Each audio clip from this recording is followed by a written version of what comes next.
Hi and welcome to How to Clean Your Bassoon for Bassooning-101. So to start off, I already went over all of this information within the book. The reason why I'm making this video specifically is so you can get more information about where to get supplies or stuff like that, and also just to clear up any confusion that you might have when cleaning it, because I know it's hard to read about it and the pictures are there for your helpfulness, but who knows if it's really helpful for certain people. So I'm just going to go ahead and do a video on it just in case it's more helpful. So to start off, you need to take off the parts that you don't clean. So the parts that we don't clean is the bell and the long joint. You don't clean these parts of the bassoon because water doesn't go into these sections. The only places water goes into on the bassoon is on the wing joint and into the boot joint, and all of the water gathers down here in the boot joint. That's why it's really important to clean them. You usually want to start with the wing joint because it will have less water or spit in it usually. This might look different than your swab. Most swabs will look like this white one, but you can get this silk one. I was told that it cleans the bassoon better, specifically for the wing joint, because it's smaller, so it absorbs more versus the boot, which is bigger. I don't really know why, to be honest, but I bought it. So you want to turn the wing joint, this is upright, you want to turn it upside down like this, and then string the little beads of the swab down through the wing joint like this, and then once that you see the beads coming out, you pull it like this.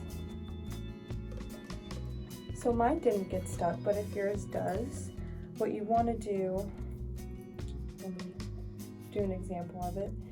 If your swab gets stuck in either the wing joint or the boot joint, you want to stop pulling it this way, and you want to pull it from this way. You take it out from where you put it in from.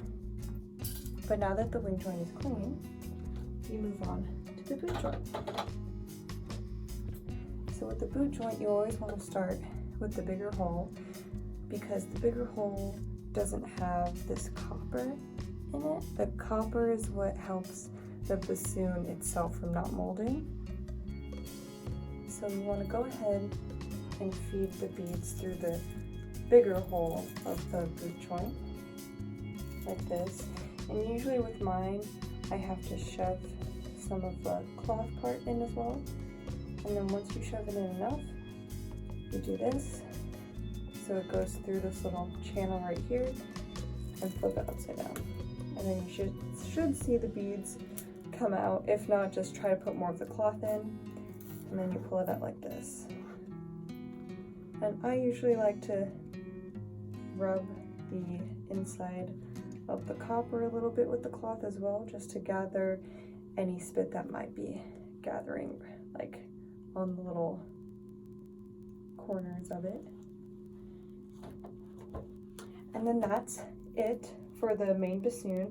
You can also clean the vocal, and I actually don't have a vocal cleaner on me currently, but I will speak some details for you about how to clean the vocal. So you can use many things to clean the vocal, like I said in the book, but the way that you want to do it is to make sure that the cork doesn't get wet.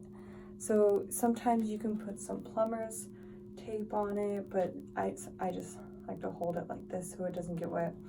You want to feed the vocal cleaner through, just like on the boot joint, the big end should go first and then it should come out the small end. So you feed it through here and it will go down like this. And usually you want to have some running water with it. That's why you worry about the cork getting wet. You want to run some water through while you're swabbing it out, just to get any extra gunk, because a swab might not get all of it.